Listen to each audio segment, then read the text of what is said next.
Good afternoon, everyone. Welcome to this meeting of Finance and Corporate Services Committee.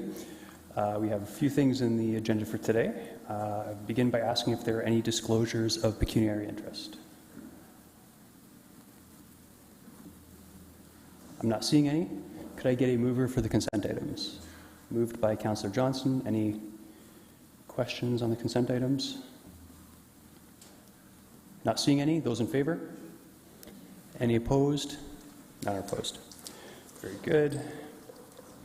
Okay, we will get into discussion items. The first item is the city-owned land disposition framework, and I believe staff is going to be making a 5-minute presentation on this. Mr. Bloom. Good afternoon, Chair Davey and members of committee. As part of Council's previous strategic plan, you had directed staff to do a review of all city-owned properties and determine a path forward that would allow surplus lands to be utilized to advance strategic purposes. So today's report really is meant to bring that work to you and really to provide what we believe is a good governance structure to allow Council to utilize land for strategic purposes. Yes, the city does own over 2,000 parcels of land across the city, but the vast majority of those are serving important community needs, whether that be for infrastructure, parks, community centers, etc. There is, however, a small portion of those properties, or a subset of those properties, that Council could, in the future, consider for strategic disposition. What we've recommended in the report is essentially a governance structure that would allow you to utilize land on a strategic and well-planned out approach. So there are 4 objectives that we've identified, and you'll see these in the appendix. First is that we manage these land assets as an asset portfolio, which is to say, rather than considering one-off properties, we actually, for staff at an administrative level and Council in your decision-making, we look at the entire portfolio when we are making decisions. Reason for that is so that we can balance, for example, short-term opportunities with the long-term need to make sure that there's always sufficient supply of land to service future needs, many of which we probably don't even know what those are today, but could be in front of our community in 10, 15, 20 years. The second is, once we establish the portfolio, that really the focus of disposition should be on Council's strategic priorities. So what we've identified in this report are the 3 that we would see staff supporting Council on for the next 3 years, which align with your current strategic plan. Those being affordable housing, which aligns with the Housing for All strategy, which, if you recall in that strategy, does say with the need to use city-owned lands to advance affordable housing. Places and spaces, so focusing on parkland, and Make It Kitchener, which you'll also recall, many of you recall that land assets is a major contributor into the $110 million investment fund. The third is to ensure that, certainly from an administrative standpoint, that there be centralized oversight by Realty Services. So Realty Services was a team that was established 2 years ago, really to provide dedicated and focused support to Council and staff on all realty matters. And in the appendix, you'll see in section 3, we've tried to identify all of the protocol that would that Realty Services would ensure staff and Council follow as we are looking to either dispose of or acquire land. And the last objective, which we think is really about the proper stewardship of these assets, is that as a fundamental overarching goal is that we are always looking to maximize the use and value of any lands that Council would bring forward for strategic purposes. That can take a number of different forms. It may be maximizing the amount of sale value that we would get for the land, or maybe on a partnership basis, maximizing the amount of contribution we would get from partners.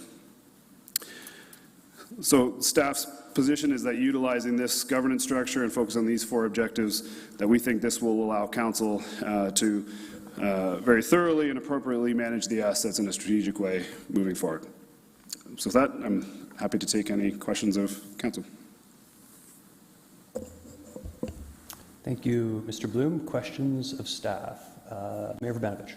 Thanks a lot, and thanks, Corey, for this report. I know it's something that we've been looking forward to help guide our decision-making going forward. I guess a couple questions that I would have. The first one, as you looked at, and it kind of builds on the motion that we also passed last week, that Councillor Schneider brought forward, but in particular when it comes to parking lots in the downtown, how we, because we have parking assets in other parts of the city as well, but as we look at those lots, how are we going to make sure we find the right balance between on-street parking, surface level parking, and then obviously our garages?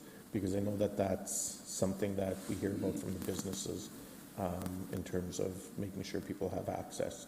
And of course now there's also, I believe, at least one building, if not more, that actually have a public component to their buildings with parking structure inside as well.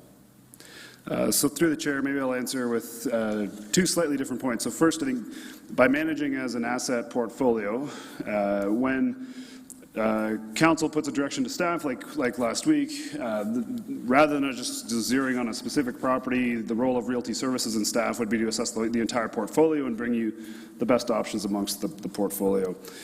So in this case, we would look at, to achieve affordable housing, are parking lots the best option, or maybe there are other options, and bring that information to council. Specific to parking lots, I think in this case, there's a number of opportunities, but I think at very first is for us to work with Transportation Services and the parking enterprise to forecast what is the demand that we think in a certain area if we're going to take a parking lot out. Will we need that parking, or is it truly surplus? And if we decide that it is, we always have the options, which we've done in the past, is to look at as part of the sale, do we look to secure public accessible parking in that development? So a good example is 345 King. Council sold a portion of that land to that development, and as part of that agreement, the developer was required to keep the parking that they would build underground accessible to the public. So in that case, the city isn't the owner of the parking, but we know that the parking is now available to the public. So long answer to, or the short answer to your question is certainly I think we, on every one of those occasions, we do a body of work to assess need and demand relative to the parcel itself. Okay, thank you for that. Second question is in relation to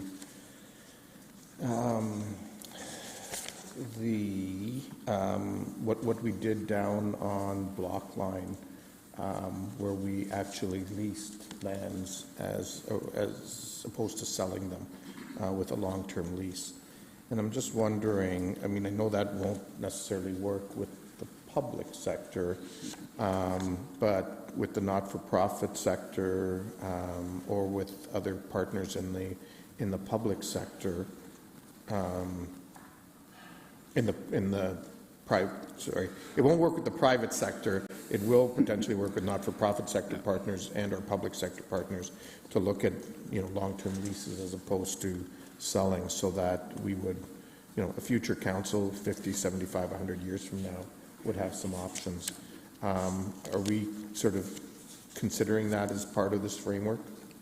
So through the chair, so under section 3.3 disposition methods, it's identified as one of the options. And again, what we feel by creating a governance structure, part of Realty Services' role is every time there's an opportunity is to assess how is it best managed so that we ensure long-term opportunities for the community. And so I would surmise that on most opportunities we would consider long-term lease as an option and either determine that it's the right or the wrong approach, but it would certainly be a consideration, if not every time, most of the occasions.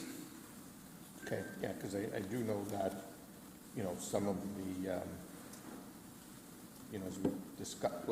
as we've discussed this amongst some of us at times, there is this recognition that if we don't need to get rid of it, it's better not to, in order to try to make sure we just maintain the value of the land as a public asset in the long term, if at all possible. Because I think it was Chair Davey that said, once it's gone, in terms of when we sell it, which I think is generally true unless we win the lottery and can buy it back then down the road. Okay, thank you very much. Thank you. Councillor Singh? Thank you, Mr. Chair. I think this is really an important point in time for this council to have a very in-depth understanding about, our land assets. Chair Davey, you and I have shared some laughs because back in 2011, as a new councillor, very excited, and having had some background in the real estate industry, I had asked at that point from our economic development team, hey, let's get a roster of our city-owned land so we can have a better idea where we own and what we own. And it took some time, but I think the current problems and challenges with housing and realizing that there's just not enough being built and fast enough, that I think that's what's accelerated for us to be better aware of how the city can play a role in prioritizing some parcels that can be that filling gap for affordable housing units.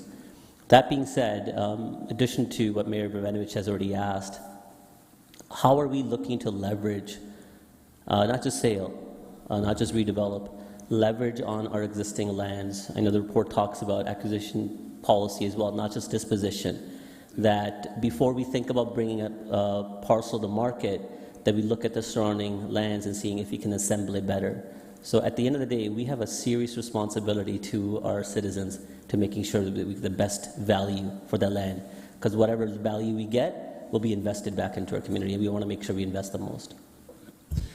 So through the chair, agreed, yes. I think on every, so I probably should have said in terms of where we would anticipate next steps is if council provides direction to staff to look at, as you did last week, then council or then staff will then look at the portfolio of assets and bring options to council as to which ones they might want to consider. So I think in that evaluation, yeah, there are a number of city-owned parcels which then in themselves are probably not large enough to accommodate the kind of use or impact that council may wish to make.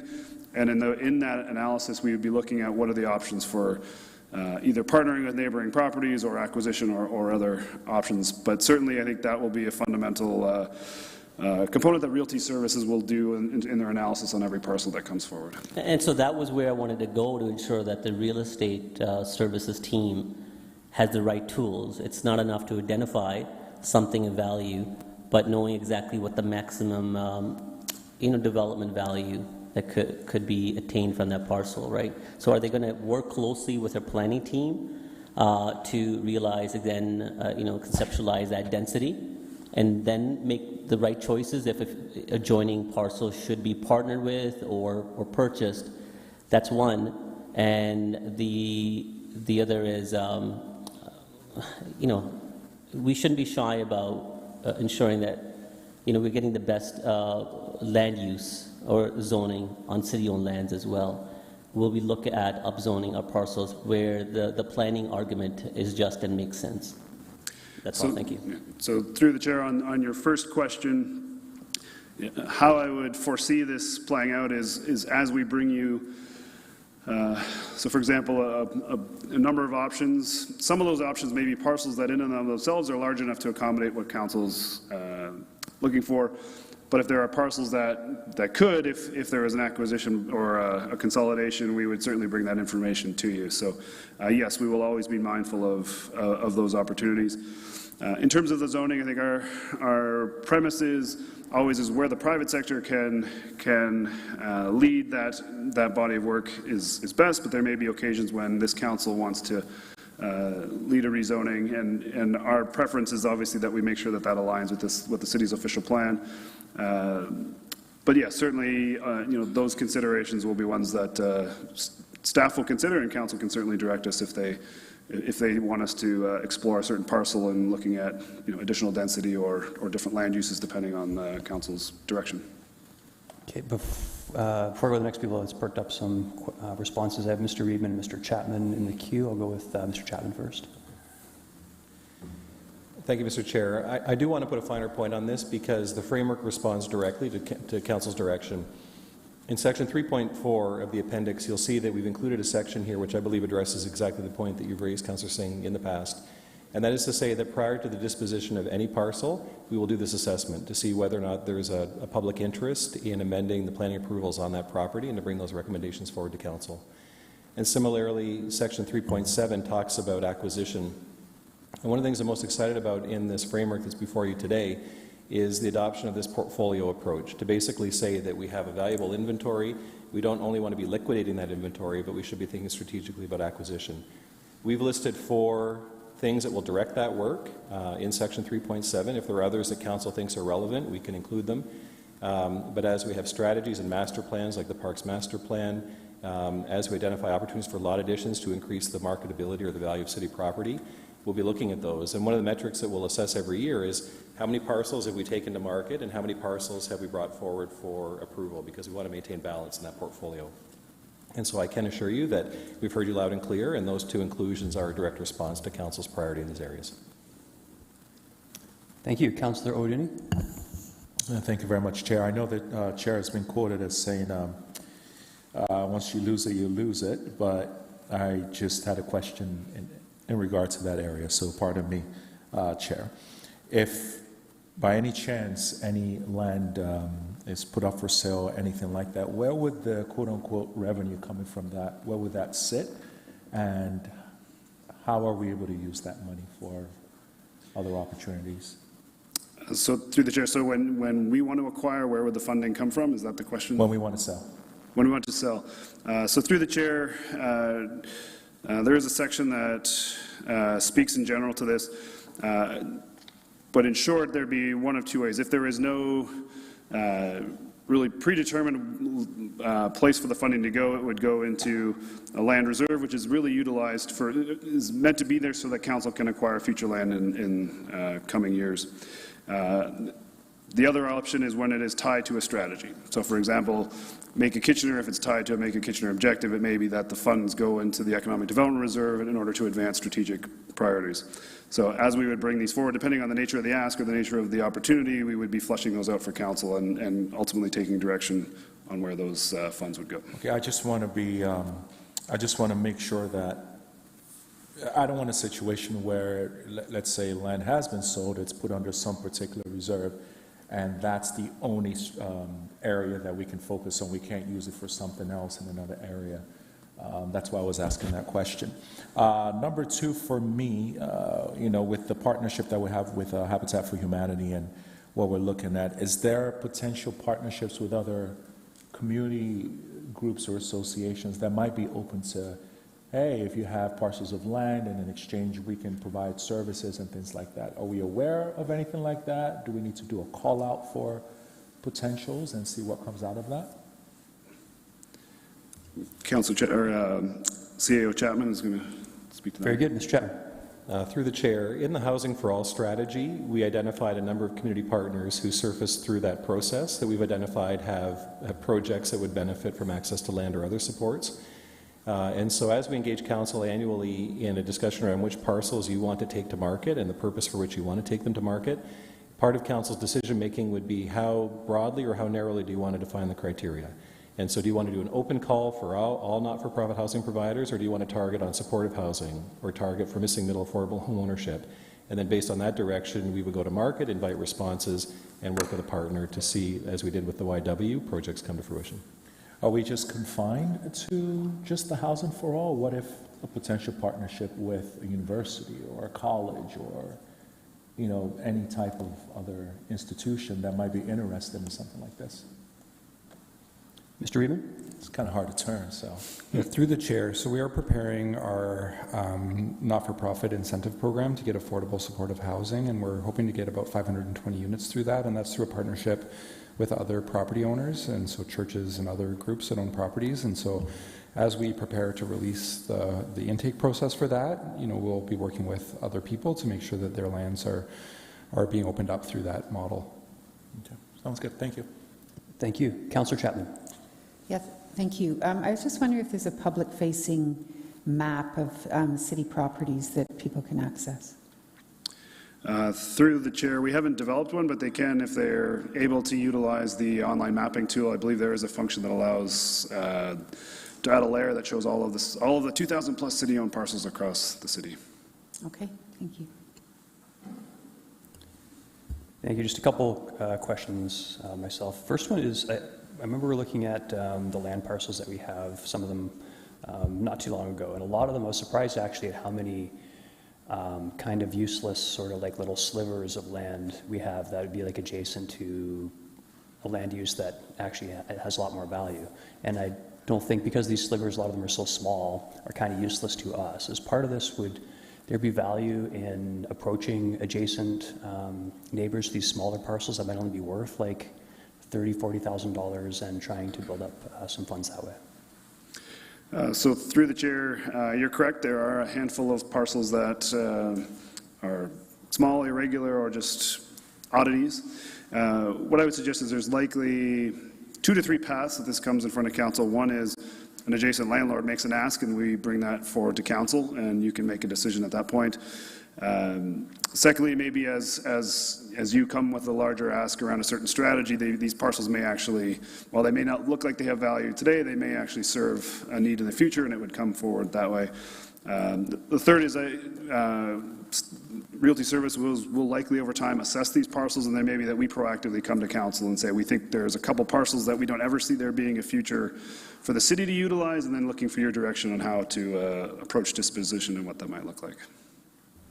Okay, thank you. And yeah, that's helpful. And second question, I guess in terms of along the lines of the once it's gone, I'm also very cognizant of leaving the cupboard bare for future members of council. So I'm wondering if it looks like it's left entirely in council's hands, but is there any sort of recommendation or best practice that, you know, in terms of the absolute value of land we have out there, you know, that the recommendation is that no one term of council should dispose of more than X percentage or X dollars of our lands to make sure we keep those assets for future councils? So through the chair, we haven't embedded any kind of benchmark to that degree of detail. I think what we've stated in premise is that really this council's job is to, and Realty Services supporting you in this process, is having both a short and a long-term lens so we don't ever come to a time when, you're correct, that a current term of council empties the cupboard and there's nothing for the future. So I think it's fairly strong. Certainly the staff direction and staff's purview over this asset class will be to manage it in that way. But we'd certainly look to your direction if you thought that needed to be stronger, but we believe it's intuitive in the document. Thank you. I'm inclined to think on it between now and council to see if just an amendment in terms of reminding us in that direction in the policy might be appropriate. Mr. Chapman? Through the chair, I don't think that direction would hurt. I think our intention is to refine this portfolio approach over time, and part of that will be to have metrics and some measurements of the health of the portfolio. Again, when I look at page 9, section 3.7, part of our work will be to take all of the strategies and say, as it relates to housing or as it relates to park space per capita, where do we have need? What sort of land parcel sizes are we looking at? So that we also have some targets set around acquisition on an annual basis, and then we can report back against that. But certainly, if you decide to give some direction in that direction, I think that's in keeping with where we're heading. Thank you. And I get that any current or future council could change whatever they want, but just having that reminder it might be useful. Councillor Singh, questions? Yeah, I think I keyed into that fact. You clarified that we don't have any mechanism that we can tie any future council, but overall general guidelines I think are helpful, and it's not necessarily just for future councils. Again, our priorities could change a year or two out as a refresh and reminder about ensuring, as a balanced portfolio that brings into context of the overall market and value determination. I think that's clarity would be helpful as a direction. The later part, Mr. Chair, came from your questions as well. It's just additional elaboration. Have we looked at untapping air rights, where we may own it came from your question about small slivers that perhaps may still be required because of the widening or small parkette, but again, some development could proceed beside it that can encroach closer with a tower setback, or even it could have some overhang while still realizing the green space, but could bring online additional dwelling units. Yeah, so through the chair, yes, I would agree, and I think on every disposition opportunity, because we've said our goal here is to maximize the community benefit, and that can take many forms. I think that's one of the analysis that may happen.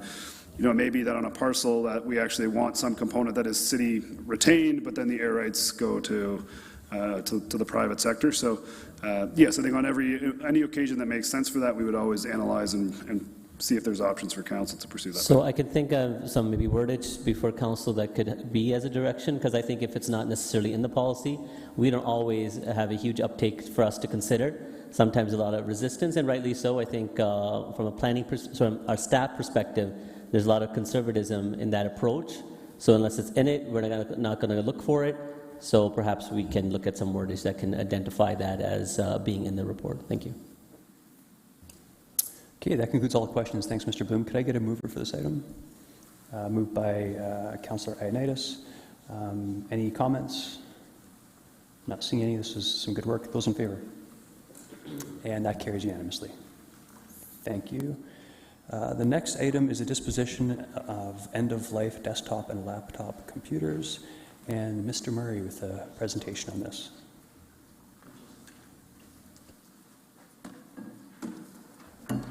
Councillor Singh, I had you in the queue. Oh, okay. Good afternoon, Mr. Murray, when you're ready. Good afternoon, Chair Davey and members of Finance and Corporate Services Committee. In 2023, Council supported a motion directing staff to investigate options for the donation of our end-of-life cycle technology assets.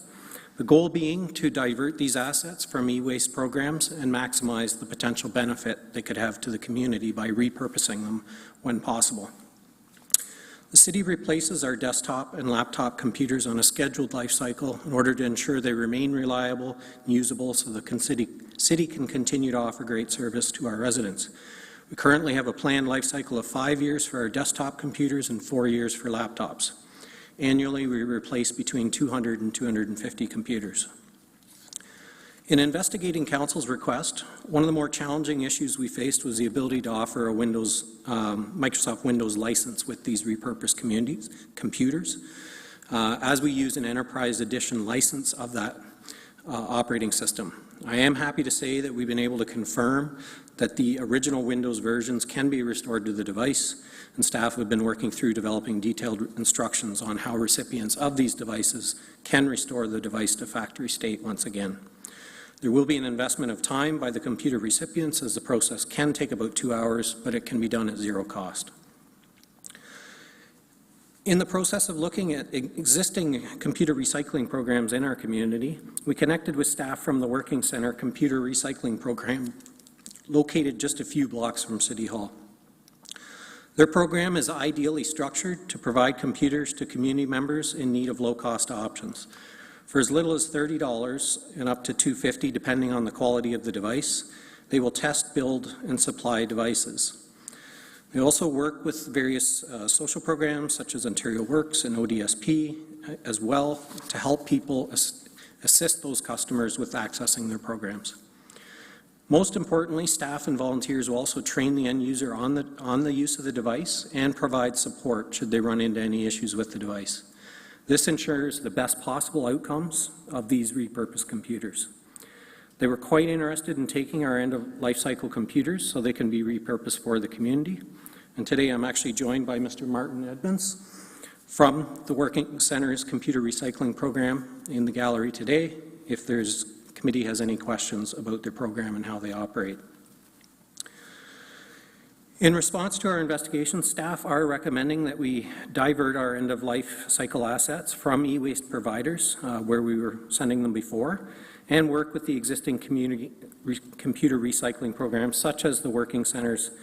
We'll also continue to offer our end-of-life cycle assets to any local nonprofit organizations on request, as we have done in the past. And we currently have a request for laptops from the YWCA that we'll be able to meet once we can finalize these instructions on how to reload the device back to factory state. These actions will see the equipment diverted from e-waste streams, providing a second life for the end-of-service computers, and will also provide maximal benefit from these city-owned assets. We'll also support the great work being done by the computer recycling programs in our community already. This approach does not need a change to our procurement bylaws and should not place a significant additional workload on our limited staff resources. Our goal will be to divert as many end-of-life cycle assets from e-waste streams as possible. That concludes my remarks, and I'd be happy to answer any questions the committee may have. Thank you, Mr. Murray. There are 4 people in the queue at present, beginning with Councillor Singh. Thank you, Mr. Chair. When the time is right, I'd be happy to move this item. And I just want to, Dan, acknowledge Dallas on your team with whom this idea has initially started from. He came to my office and talking about just fixing my laptop and started asking what do we do with our equipment, and he elaborated quite in depth as to the process, which surprised me that although there's a financial benefit, but a very insignificant compared to the overall value of these assets. So I'm fantastic where we're at, and even more so I'm glad that there's a way of us to reissue the Windows license, because that is the biggest barrier. Also happy that we can partner with a not-for-profit that can add some additional ancillary benefits and then bring some community benefit too. To counter the staff time, because again, nothing happens for free. There is staff time that's required, although it may seem small, but over the number of devices it adds up. That we can partner with maybe not-for-profits that are volunteering and working with our staff that can significantly reduce the staff commitment to this. That's one option, along with working with the Working Center, because I don't see that being the only one. We can do more. And the other is even looking at co-ops, so the university or summer interns, or from high schools or colleges that can work with our IT team that can do this this more simpler task. Looking at those 3 options. Through the chair, so certainly we have actually used co-ops in the past to help prep the computers. So there is potential in that. There is a cost. The other thing I'm hopeful of is that we can lower the amount of time that is required to do this. We just recently, and I'll give the accolades to Dallas for this as well, because he's the one who sorted this out. But we're working through that process, and there's the potential we could lower the time commitment that's required for that. Okay. Can't guarantee anything because it is a manufacturer-driven process, but I'm hopeful that we could do some No, and I have changes faith in our IT team. Again, you have driven this to figure out solutions. It's too easy saying there are too many challenges, we can't do it. That's too often an easy answer. But the fact that you guys kept on looking at various different options to kind of realize what the direction of this council was, it's very appreciated. If I can get some additional clarification from the Working Center, would that be okay? Absolutely. Yeah.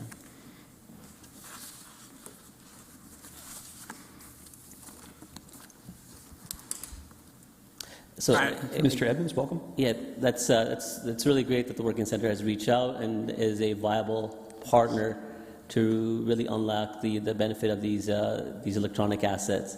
Now, looking at the price barriers, 30 to 250. The 250 seemed a little challenging. I wanted a little more clarification on that, if you don't mind. Again, from my understanding, as I have brought this motion forward and the direction of this council, was really, apart from the not-for-profits, which we technically had a policy in place already, it was really to see a benefit where the youth in our community that just have no means of purchasing, right, they're on the outside, that they could really access devices that can have a lot of consumer benefit, even though they may be end of life for corporate purposes. Is there a way for you guys to reduce that 250 barrier cost lower, so more of these devices are, prepared and ready for again, the public that needs it the most? Yeah.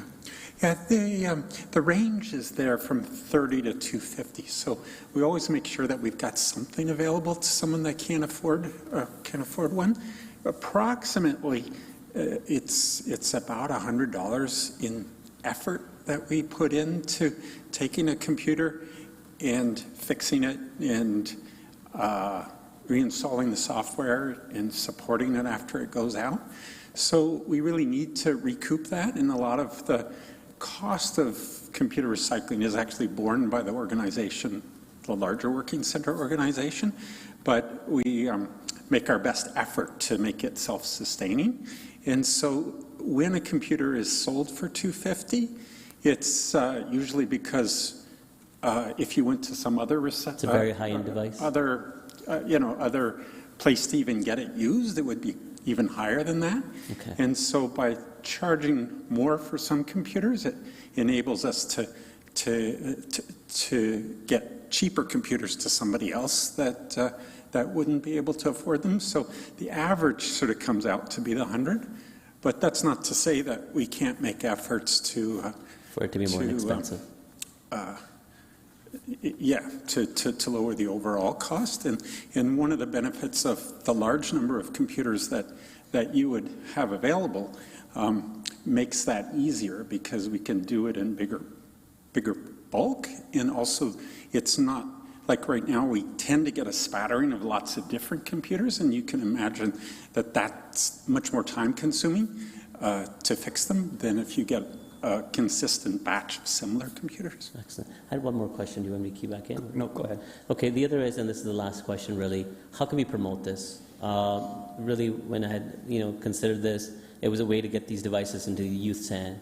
Like, looking at area in my ward, Chandler Moat, Kingsdale is another, Victoria, Vic Hills, right? How do we promote this as a service in those neighborhoods? Because that's where the greatest need is. And thank you. And so much for your participation and Working Center's involvement with this as well. Great. Oh, that is the question about how to promote them, is that right? Yeah, so largely what we do is, well, certainly the website of the Working Center is out there. We work with partner organizations, making sure that they're aware that we have them to offer. And then also our outreach teams across the Working Center are well aware of people that are in homeless shelters or in transitional housing. And so that's where we hear about a lot of folks that need them. And also the Working Center houses a lot of people that we also know that need them. Or some of the refugee organizations is another place where we hear a lot.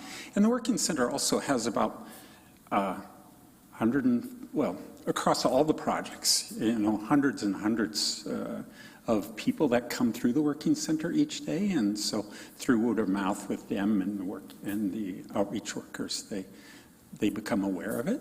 But one angle that we're certainly open to is if any councillors here or anyone else knows of an organization that would like to work with us to see what's available, certainly happy to do that. Sounds good. Thank you. Councillor O'Donoghue? Thank you. I think my question was in line with the comments that you just made. So number one, I wanted to just find out, I guess for our staff, firstly, if we have any assessment of other needs of local groups.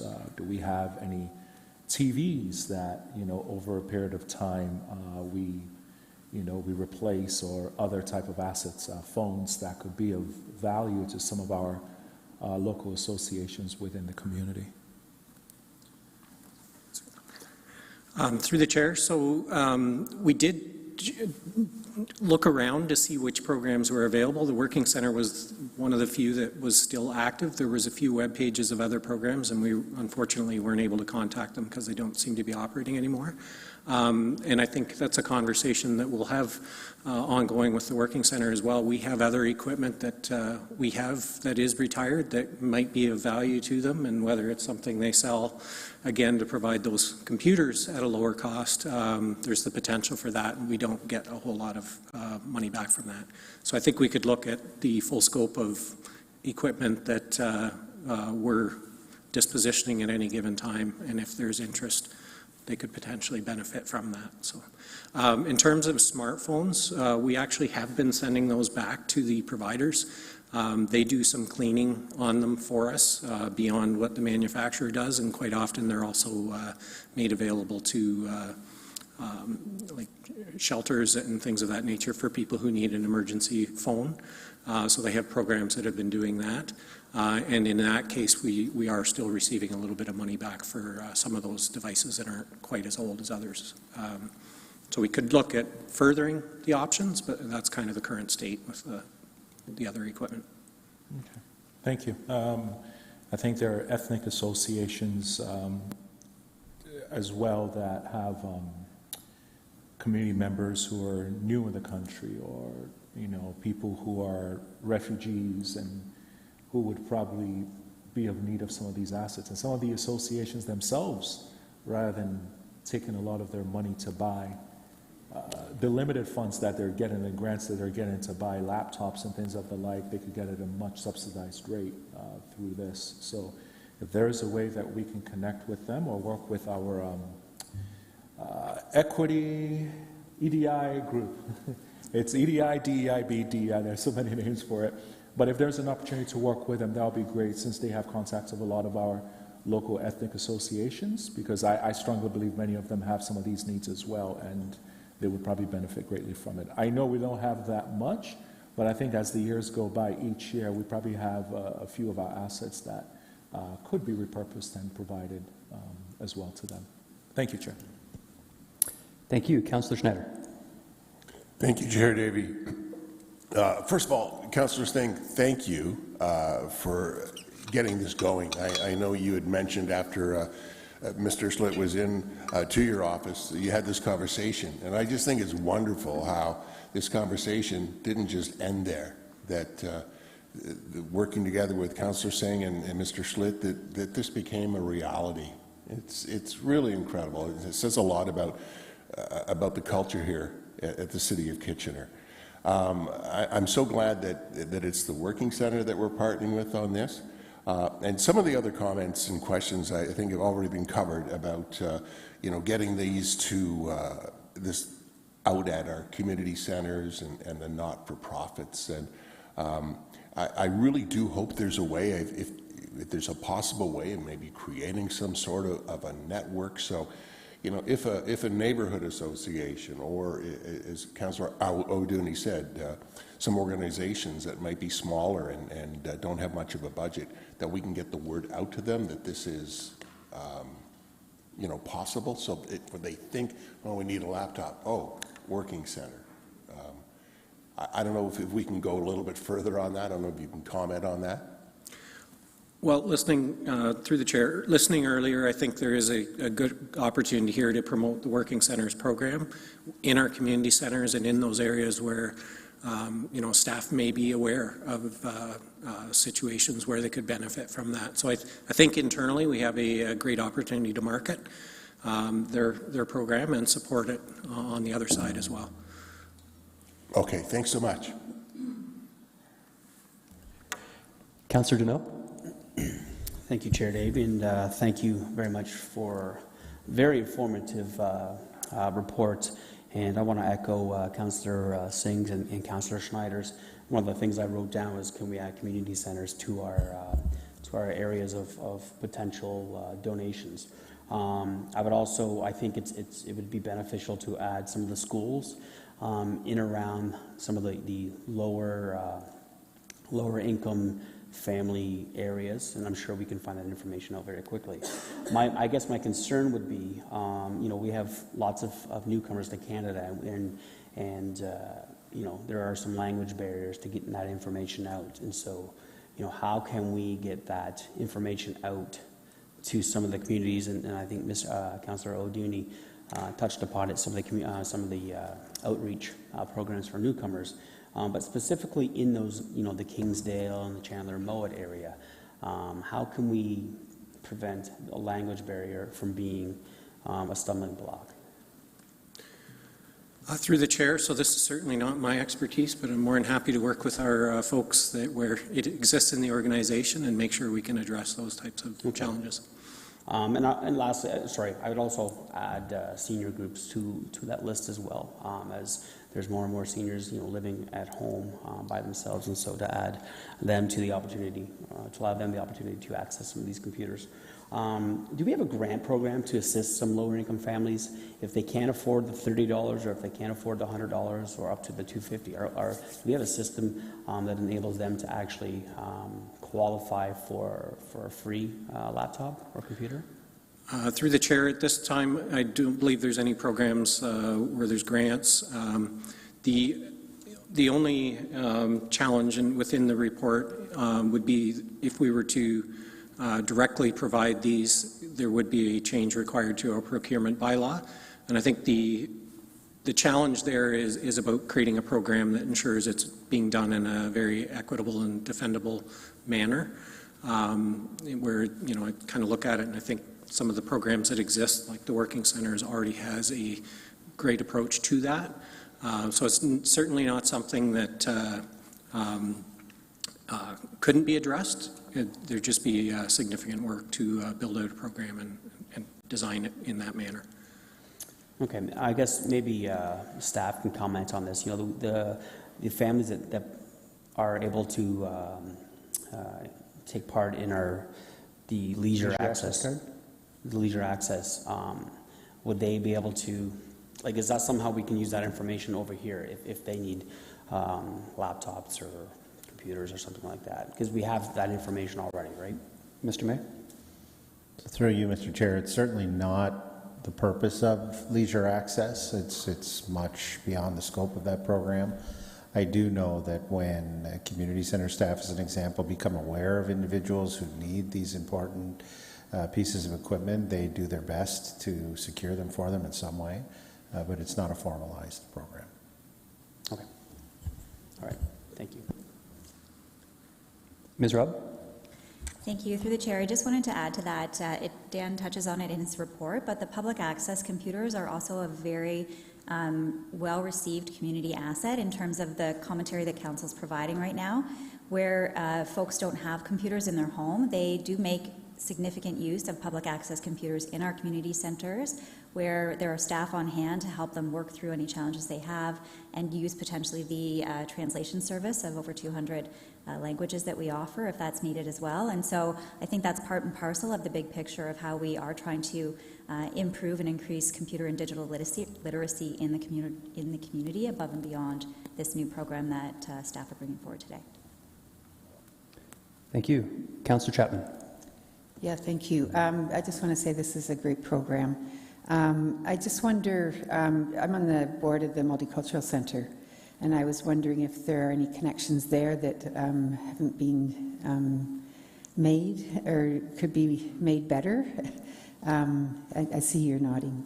Yeah, certainly there's certainly there's lots of overlap between the folks that you see at the Multicultural Centre and come into the Working Centre either to help in finding work or to have their taxes done, things like that. So I think we see a lot of the same folks, and so they hear about the things at the Working Centre, but certainly we can more formalize connections in this project with organizations like the Multicultural Centre so that we remind them that this is available. Sure. Although I think they have that sense already. Most of the folks there, we quite often will get an email from someone there that says, hey, we have this person that is in need of something. And so it happens on an informal basis, but certainly could improve that connection. Great, thank you. Thank you. Councillor Stretch? Yeah, I just have a comment. Listening here today, one of the organizations that came to mind was Camino Mental Health and Wellbeing. We have Pathways program, which is in many of the community centers that the councillors have listed, Kingsdale, Victoria Hills, Chandler Mowat, and also, again, I think Paulander. Yeah, Paulander. So based on catchment areas, I think that might be a good organization to explore. I also know they have connections to people new to the country and a diverse group that they're serving. Thank you. I just have a couple of quick questions if I could. I just want to confirm, Mr. Murray, so what's happening is when we're at the end of life for our computers, our staff are doing the actual scrubbing, but then we pass it off for the operating system reinstall, or do we do the operating system reinstall as well?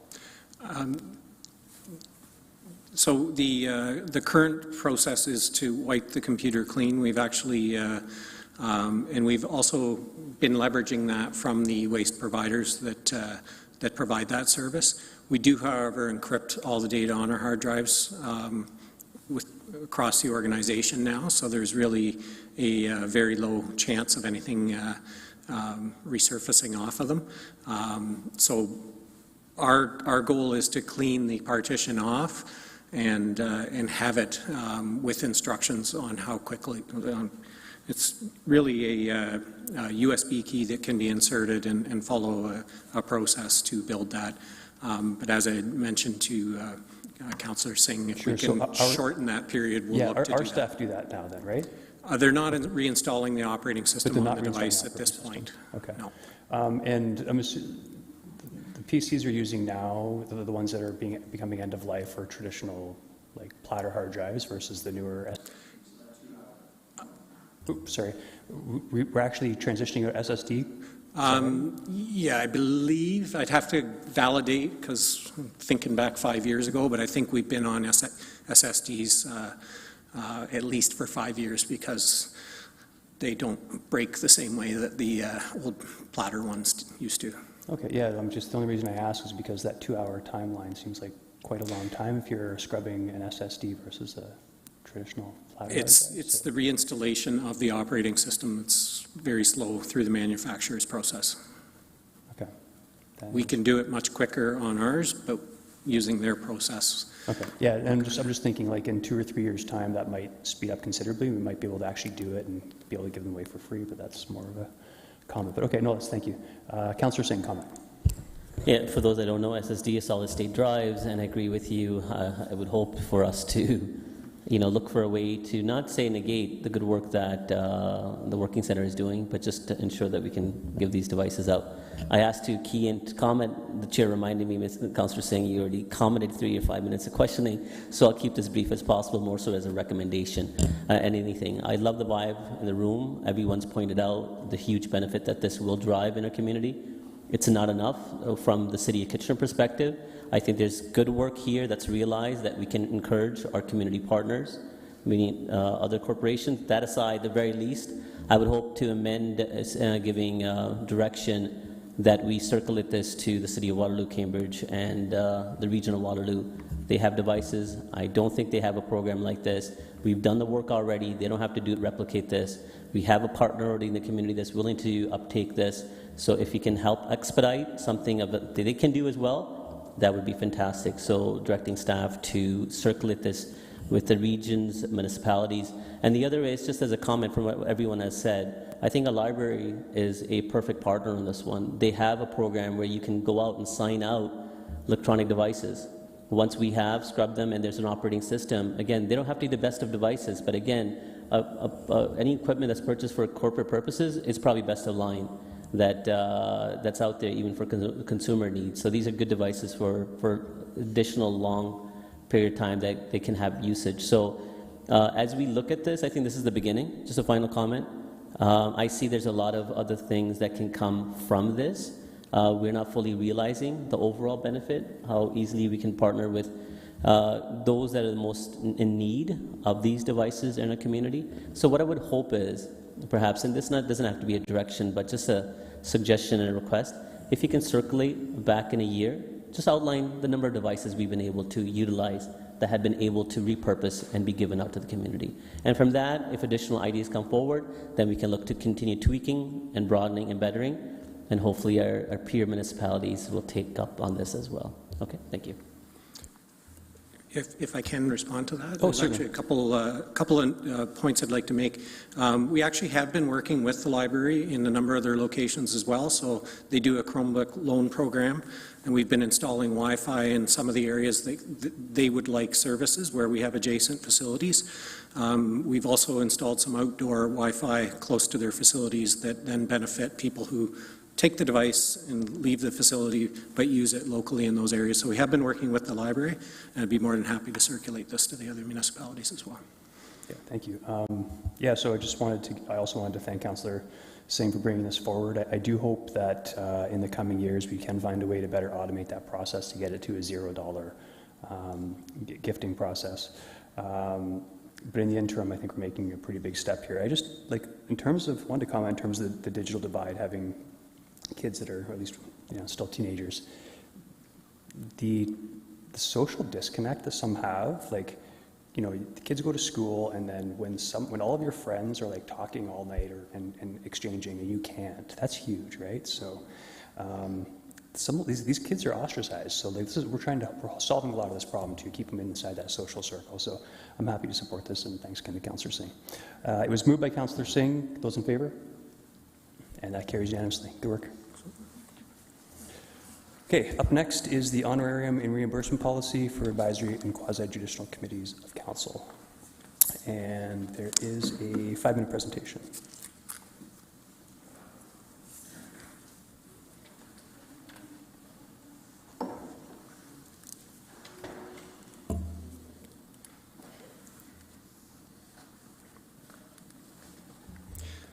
Good afternoon, everyone. Good afternoon. It's an honor for me to appear before you today to present the honorarium and reimbursement policy. Here is an overview of my today's presentation, in which I will focus on reviewing policy development process, some of the benchmarking results, and rationale behind our recommendations. Sir, if I could interrupt you for 1 second, Mr. Strudy, if we could just raise the podium up a little bit. So you're just coming through a little quiet, and you're a little on the tall side. So.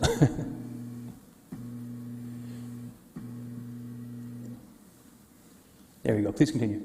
Thank you. Okay. Yep. Is it better now? Perfect. In April 2022, Council passed a motion and directed staff to complete a fulsome equity-informed corporate policy for compensation for all City of Kitchener Advisory Committee members. Also, Council acknowledged the values of the contribution and inclusion of voices of groups who have been historically underrepresented in citizen committees.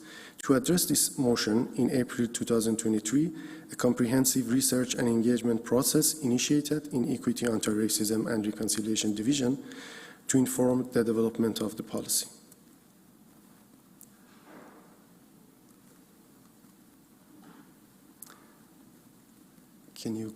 Perfect. In this slide, we can briefly review the policy development process. First of all, an environmental scan was conducted through online data gathering, external engagement, and surveying over 30 municipalities. 2 honoraria surveys were conducted to engage committee liaisons and city staff in order to identify barriers to participation and determine an equitable reimbursement policy.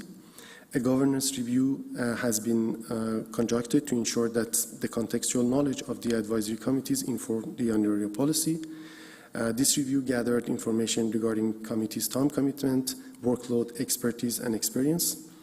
Focus group consultations were facilitated to discuss financial, legal, and administrative challenges. Key informant interviews were conducted across legislative services, finance, community services, and communications department. Finally, we collaborated with regional municipalities in developing honorarium policy through Reconciliation Action Partnership Subcommittee for Honorarium Compensation Practice. So the following recommendations and the proposed policy are the product of this research and engagement process. Therefore, we recommend that Council approve the honorarium and reimbursement policy for advisory and quasi-judicial committees of Council as outlined in Attachment A to take effect in January 2024. That Council direct staff to develop a separate policy or guideline for Grand River Accessibility Advisory Committee. And finally, that as a part of upcoming community engagement policy review, staff be directed to consider the issue of honorarium and reimbursement as it relates to public participation and engagement. This table provides a snapshot of the recommendations. Since our focus was to mitigate participation barriers, we recommended that all resident members of all committees and public engagement groups should receive reimbursement for childcare, parking, and transit pass expenses. However, as it relates to honorarium, for now, we recommend limiting the honorarium to quasi-judicial committees as well as Equity, Anti-Racism Advisory Committee and Grand River Accessibility Committee. In this slide, we can review some of our municipal scan findings. In this chart, we can compare the rates for Committee of Adjustment to the equity committees. In general, 3 patterns are noticeable in this chart. First, in some municipalities, the rate for Committee of Adjustment and equity committees are at the same level. You can see Ajax, Brighton, Bruce, and Dauphin County in this group.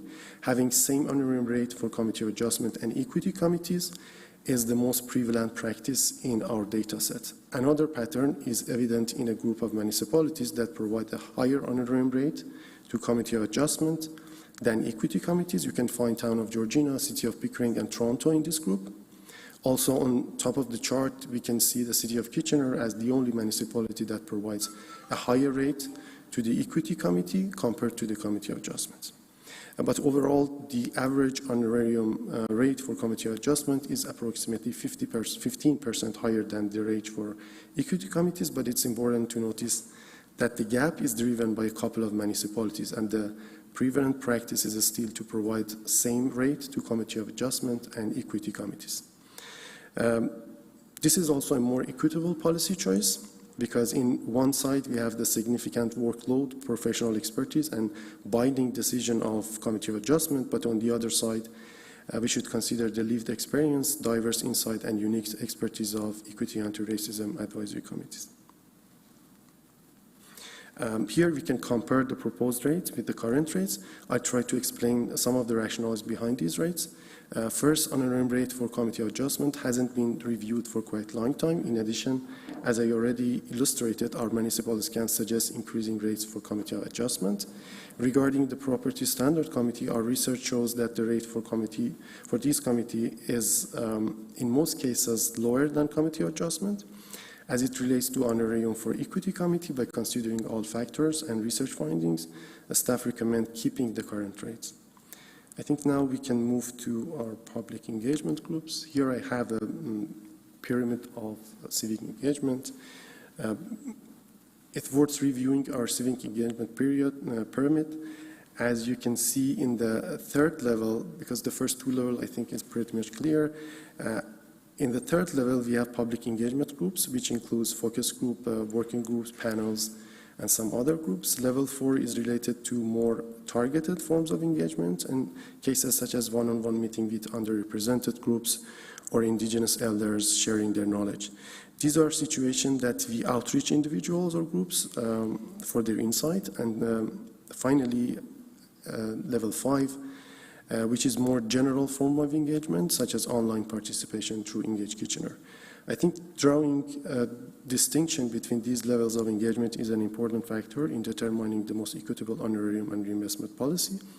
And as benchmarking shows, most municipalities provide honorarium to level 2 and 3 and 4. The best practice is to develop a policy for level 2 and a corporate guideline for level 3 and 4, particularly because level 3 and 4 require a higher level of flexibility compared to level 2. It is also very important to acknowledge the need to have a consistent and equitable policy or corporate guideline for Grand River Accessibility Advisory Committee because of the intermunicipal nature of GRAC and the need for a flexible and personalized accommodation for people with disability. We recommend a separate honorarium policy or corporate guideline for this committee. And finally, we acknowledge that our recommendations can mitigate only some of the participation barriers, but they cannot eliminate all obstacles. Therefore, we recommend the progressive improvement of the policy based on the needs and feedbacks from internal and external stakeholders. I appreciate your attention and would be glad to answer your questions. Thank you for your presentation. There's one-person questions at the moment. Councillor Schneider. Thank you, Chair Davey. Thank you for presenting this again. Councillor Chapman and I had a wonderful meeting with you this morning. Great discussion. And out of that, you know, we both were talking about the value of our citizen advisory committees, from sitting on them to getting their recommendations here in council. And right now, I see there's no honorarium suggested for that. And as we discussed in the meeting, it would be my dream to have our citizen advisory committees representative of our community, inclusive, and any barrier to participating on those committees be removed. So that's where I wonder, can we come up with an option that is both has equality and equity, so all members would receive the same amount of honorarium, but if someone needs daycare or transportation or any other removal of a barrier, could that be considered in the... Through the chair, thank you, Councillor Schneider, for your question. I think you already mentioned the distinction between equality and equity. As it relates to this recommendation, our focus was to have an equitable honorarium policy. We also referred to the council motion, which directed us toward an equitable policy and a consistent policy. We also looked at the benchmarking results, and based on that, the most prevalent practice is to provide honorarium only to some of the committees and not to all committees, which is consistent across the board in Canadian municipalities, especially in Ontario. So considering all of these factors, we landed on this recommendation. Apart from that, I think one of the distinctions in this policy is between reimbursement and honorarium. As you can see, reimbursement is provided to all the advisory committees, public engagement groups. And this is consistent across the board for everyone. So childcare, transit pass, and parking pass will be provided, which is an improvement, a significant improvement to our previous practice. So I believe considering all of these factors, at least for now, it's better to have a more expansive reimbursement policy and a more limited honorarium package for our advisory committees. Because from sitting on advisory committees, receiving their information, it's very helpful because there's people that have great experience and great passion in some of these areas. And I just really want to see all of these committees as representative of our community and inclusive as possible. And so this is where I'm just struggling with no honorarium for the advisory committees because their input is incredible, and I just want to find a way to remove any barrier from someone not being able to participate that would be a great addition. So just want you to take that away. Councillor Janot? Thank you. Thank you, Chair Davey. Honorariums, are they taxable or no? Honorarium that exceeds from 500 threshold are taxable. They are taxable? Yes. Okay. Do we have issues or concerns with recruiting members from the community for our groups? Are we running into issues with having members of the community be part of our committees? I think through the chair, yes, based on our surveys with committee liaisons, we understand that some members have difficulties participating in the committees. And I think reimbursement would be essential to tackle those barriers. Is that your question? Or? Yeah, Okay. no. Yep. Yeah. I guess my next question would be, are we concerned with people wanting just to be part of these committees because of an increase in financial incentive? Through the chair, I think one of the key parameters of this policy is that the policy that we recommend is that it makes a good balance between keeping voluntary participation and the value of voluntarily in one side, and also the need to tackle the barriers for equity deserving groups on the other side, because the honorarium is only limited to 3 committees, which we already have, so right. We kept the current practice, and we only provide reimbursement, so that I don't think this would negatively impact the volunteer nature of the advisory committees. On the other hand, I would like to talk about the fact that many of the equity deserving groups would be disadvantaged without having the honorarium and reimbursement in place. So, yeah. Okay, and I guess my last question, and you might not be able to answer it, maybe staff can. So is there any concern, because I'm not sure how much, some people who are part of some of our equity groups, like GRAC, for instance, if they are on disability, if this amount is going to, because I know they're allowed to make a certain amount extra, and if this goes towards their income, are they in jeopardy of having any clawbacks, or is this amount kind of minuscule? Do we know? It's minuscule, yeah. I don't have any information about that. Maybe I didn't understand your question correctly. You mean how it would be administratively? So some of the committee members who may be on ODSP or on Tailworks, you know, if we're paying them a certain honorarium per month, is this amount small enough that it doesn't put them over that, where they're over that amount where they start pulling back? Through the chair. Ms. Danbury, do you want to? Oh, sorry, could you click the button one more time and I'll turn you on? Can you hear me? Yeah, you're good now. Through the chair, this is something that we're working with through the Reconciliation Action Partnership. So those are things we've taken into consideration, similar to the tax thresholds as well. So we're going to ensure that it's under that amount where it gets clawed back. And this is why we're requesting having a separate SOP to address GRAC in particular. Okay, awesome. Thank you. Thank you. Councillor Singh. Yeah, thank you, Mr. Chair. I had the same concerns as Councillor Deneau.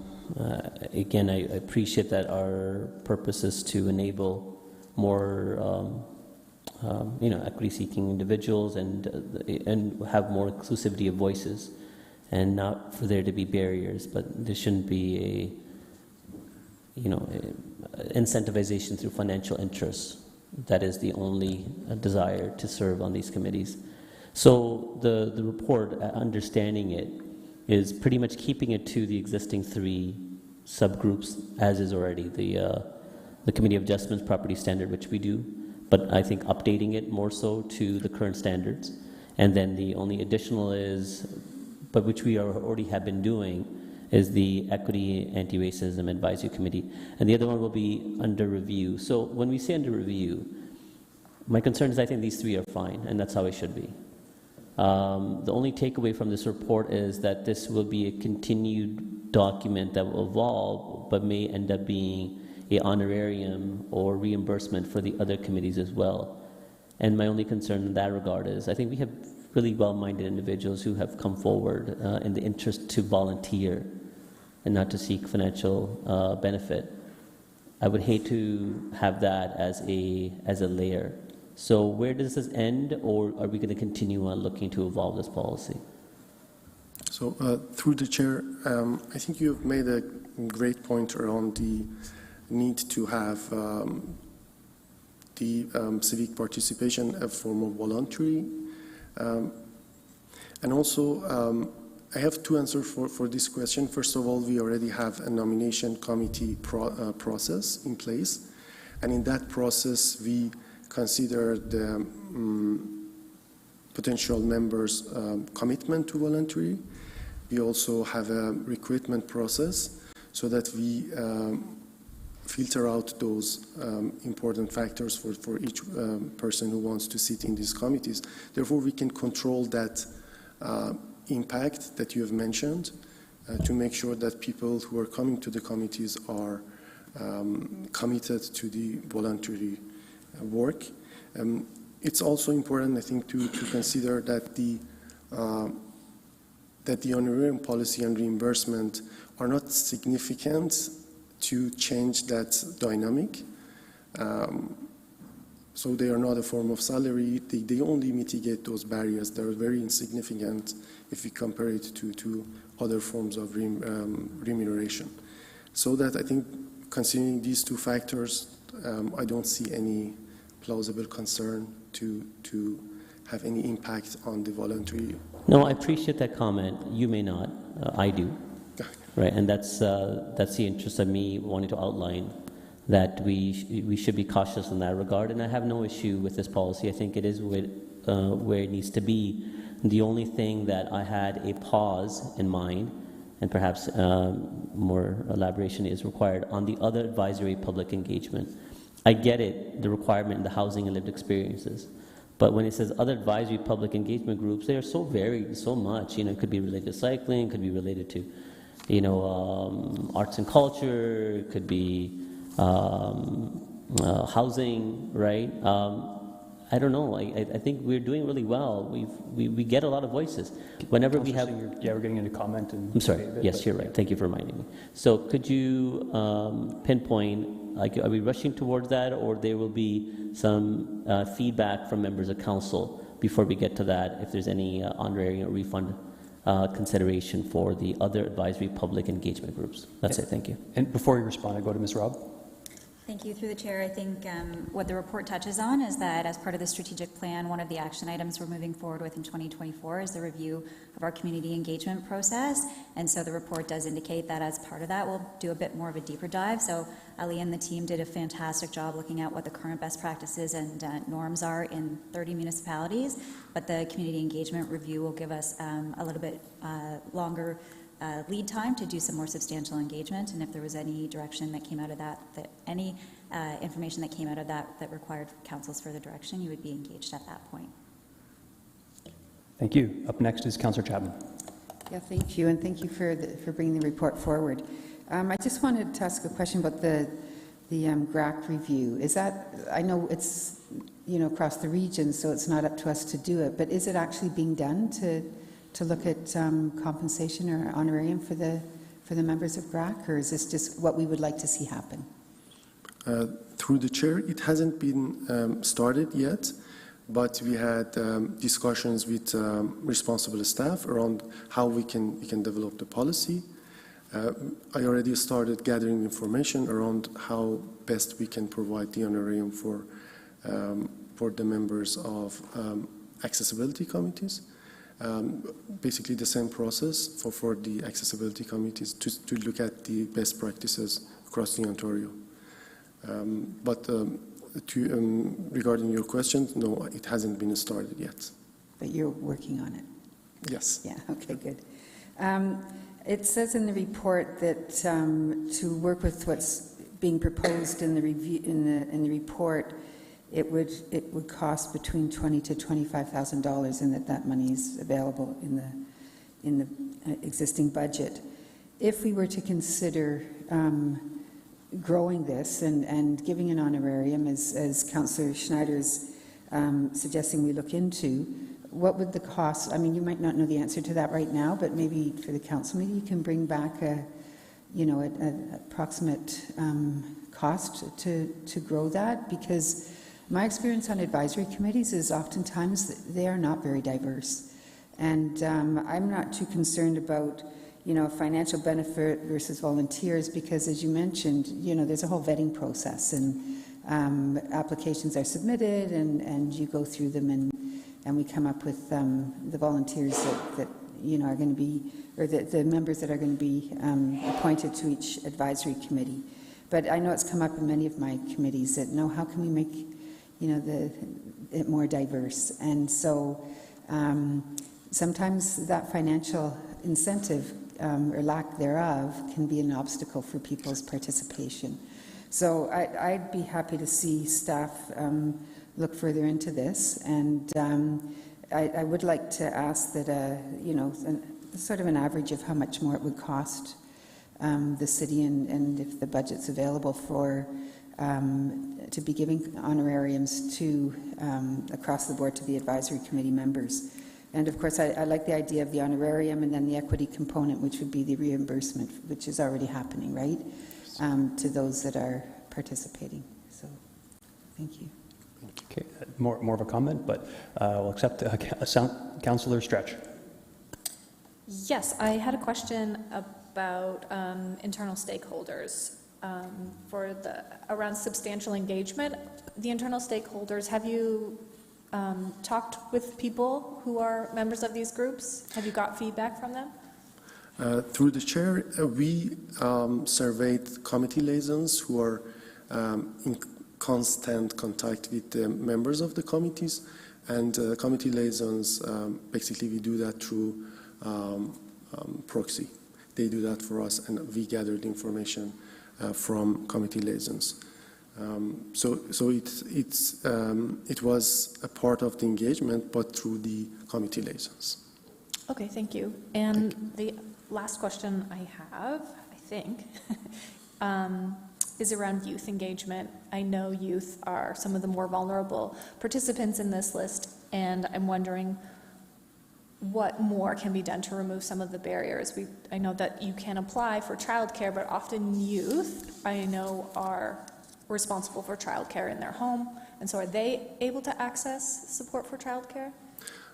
Through the chair, one of the reasons that I recommend having public engagement group honorarium separate from the policy that we are recommending today is that the fact that each of these groups, for instance, Kayak or MAX, have a different set of needs. The need to have a honorarium policy for those groups comes from this fact. What we are working on is a form of flexible, individualized based reimbursement as opposed to the reimbursement and honorarium that we are currently proposing, which is more solid and rigid. So thank you for bringing this up. And yes, we consider that the fact that there should be different forms of accommodation and reimbursement for different groups. Thank you. Thank you. Mayor Verbanovich? Mr. Chair, I'm prepared actually to move this if there isn't a mover, and also have some comments when you're ready. There is not a mover, so that will be you, and we will get to you. We still have, I still have questions. Councillor Hernandez, your question? Yeah, so I'll come back to you, Mayor Verbanovich. Councillor Hernandez. Thank you, Chair Davey. One of the things that I have concerns about is when we start giving out honorariums, they're more invested in the community, and they should be more, I guess, more accountable to some of their actions that when they work out throughout the city. And so I'm a little concerned about how we're going to manage their code of conduct.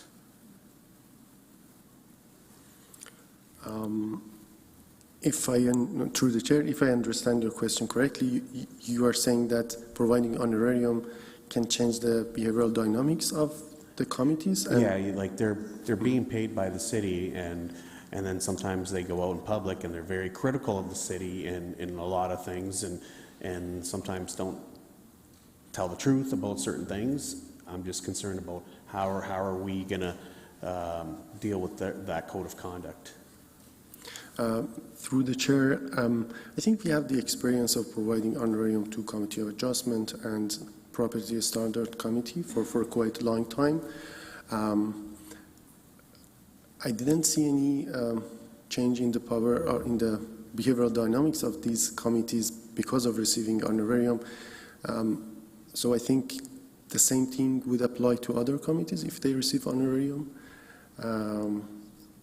I can go to Ms. Robb to add as well. Right, thank you. Through the chair, through a governance perspective too, there are code of conducts that do apply to all of our advisory committees, so they would be bound by those code of conducts, and if their behavior was contrary to it, then it would have penalties. So I think we would need to separate the honorarium piece from setting the expectation. Those code of conducts exist now. Okay, and how well is that communicated to members of our committees and stuff? Because I don't feel like it is communicated. Through the chair, it is part of their onboarding and orientation when they do join a committee, but we will take that away to refresh potentially when there are new members, and it doesn't hurt to do that refresher annually. Okay, I know you all do a fantastic job with those. Thank you. Thank you. I just have a couple of questions as well. Could we go back to the slide that had the graph? Yeah, thank you. There you go. Yeah, just a couple of questions if I could. My first question is, so there isn't a separate amount for EDI committees on Burlington, Brampton, Hamilton, Sudbury, Cambridge. Do none of these municipalities have an EDI committee? Through the chair, most of them don't have equity committees, so the most prevalent practice is to provide honorarium if any municipalities have equity committee. So some of these may have an actual committee, but they're just not being compensated. For some of them, yes, but as I said, across the data set, the pattern is that if municipalities have a equity committee, they provide honorarium to that committee. So it's possible then that even that $94 average would actually be lower if some are at $0. Because I'm guessing that wasn't included in the average calculation. If there is no, for these committees, I think... Like, for example, if City of Hamilton has an EDI committee, but they're paid $0, that would bring that $94 value down. No, I haven't included that one in the average. Okay. I just included the one that has the equity committee and pays the equity committee. Okay, and also looking at this, if I'm understanding correctly, we pay the highest of anyone, including the City of Toronto, for our Equity, Diversity, and Inclusion Committee, because I believe we decided to base it on the Region of Waterloo's pay scale at the time. I believe that was before your time, but we do pay the highest, correct? Through the chair, I think I can refer this question to Certainly. Sophia Stamp. Sorry, one second here. Sorry, Ms. Danbury, go ahead. Oh, sorry, I push one more time. There you go. Can you hear me? So we focused not so much on the benchmarking for that particular one, but Waterloo Wellbeing, we looked at a local scan, and that's what the going rate was across the other local municipalities. So we felt, it's better that we just kept it the same to be in line locally with our local municipalities. Okay, thank you, that's helpful. On the GRAC piece, can someone remind me, so do we only point the Kitchener members to GRAC? Through the chair, that's a good question. So the reason that I recommended having a separate policy or guideline for GRAC was the fact that it's an intermunicipal committee, and there needs to be a collaboration between all municipalities. What we are envisioning is to have a unified policy for everyone. For example, currently, City of Waterloo provide honorarium to their members. They provide the honorarium to Kitchener members as well. It's a lump sum amount of $200. So I think it would be very important that we also step forward and provide the honorarium, and also to have a consistent practice across all the municipalities. Okay, so, but and again, not that I'd want to do it unilaterally without speaking to our counterparts, but sorry, the question though, can we, if we decide, this council decide, we just want to give the Kitchener members, I actually frankly would have a problem even paying for all members because it's such a small amount, but an honorarium now or a council, can we do that? Like if I'm not, to be honest, I'm not terribly interested in, just so you understand the question, I'm not interested in having a process with reimbursements, and that becomes staff intensive. We end up spending $1,000 in staff time to issue a $40 check, right? So is it possible for us to simply provide the direction that we want to establish an honorarium only for GRAC as soon as possible? And I guess what would staff's response be to that request? So through the chair, I think one of the reasons that we didn't move forward with GRAC and Public Engagement Group honorarium was the fact that we first wanted to make sure that we have the support from council, and then we can move with those policies. Yeah, that was actually me, but yeah, but yeah, I'll get into that in my comments, but that's helpful. Mr. Chapman? Through the chair, we could go back and take a look. I suppose nothing would preclude you from doing that, but if I recall correctly, there is a joint terms of reference for GRAC that all the partners have signed on to, and so it really begs the question, if on some things you'll go it alone, on other things you'll be subject to a joint terms of reference. The ideal is that we agree collectively on how we want to administer it and move it forward, and as you've heard, subject to your direction today, that work will continue. Okay, thank you. So I'll have comments in terms of what I'm hoping to see when after Mayor Verbenovich moves it. Councillor Singh, will you comment or question? Yeah, Oh, sorry, comment or question? Because if it's comment, you're not up next. Yeah, no, I was more so wanting number 7 as the overall recommendation to be voted on separately, which is the other advisory public engagement group. Oh, okay. So as a recommendation, and then I can make a quick comment if you want. Yeah, it hasn't been moved yet, so I'm not sure. I'm assuming Mayor Verbenovich is going to move the main motion, but we'll discuss that in just a sec. Mayor Verbenovich, do you want to cue in? You were first to request to move it and to comment. Go ahead. Yeah, thank you very much, and I will move the report as it's written, if I can briefly comment on it. I want to thank staff for the work that has been done on this. It's not an easy piece of work, and I'll acknowledge, I mean, I'm struggling with some pieces of it as well, as we look to, how do we balance honorariums and, I mean, expenses are an easy peasy thing for me. I mean, we always covered parking in the past anyway. Quite frankly, looking at, if transportation is an issue or daycare is an issue from an equity point of view, that makes a whole lot of sense. I do see in some of these specialty committees why we've gone this route, but I will say, as staff go away and look at some of the other components of this, I too struggle a little bit with, where do you draw the line between volunteerism and paying for people? Because where does it stop then?